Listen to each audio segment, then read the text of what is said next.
தொல்தமிழர் முளைத்த நம்பிக்கை. பண்டைய தமிழ்நாட்டின் ஒரு சிறிய கிராமம். மழை பெய்யாமல் பல மாதங்கள் சென்றது. நிலம் பிளந்தது, நெல் வயல்கள் வறண்டு போனது. மக்கள் தங்கள் நம்பிக்கையை இழந்தனர். இனி நம் வாழ்வு முடியுமோ என பயந்தனர். அந்த கிராமத்தில் இருந்தார் தொல்தமிழர், வயதில் முதிர்ந்தாலும் மனதில் உறுதியானவர். ஒருநாள் அனைவரும் துயரில் இருந்தபோது அவர் தனது உலர்ந்த வயலுக்கு சென்றார். மண் தூசியாக இருந்தது. ஆனாலும் அவர் ஒரு கைப்பிடி நெல் விதைகளை எடுத்தார். மெதுவாக மண்ணில் போட்டார்.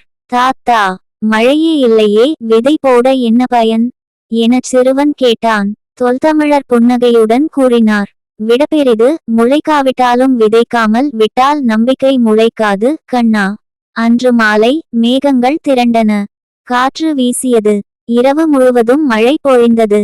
அடுத்த காலையில் வயல்கள் மீண்டும் உயிர் பெற்றன. தொல்தமிழர் விதைத்த விதைகள் முளைத்து பச்சை நிறத்தில் விரிந்தன.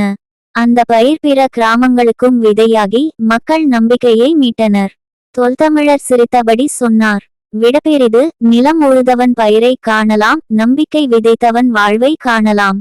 விடப்பெரிது நம்பிக்கை ஒரு விதை, அதை விதைக்கும் மனம் இருந்தால் வாழ்க்கை மீண்டும் முளைக்கும்.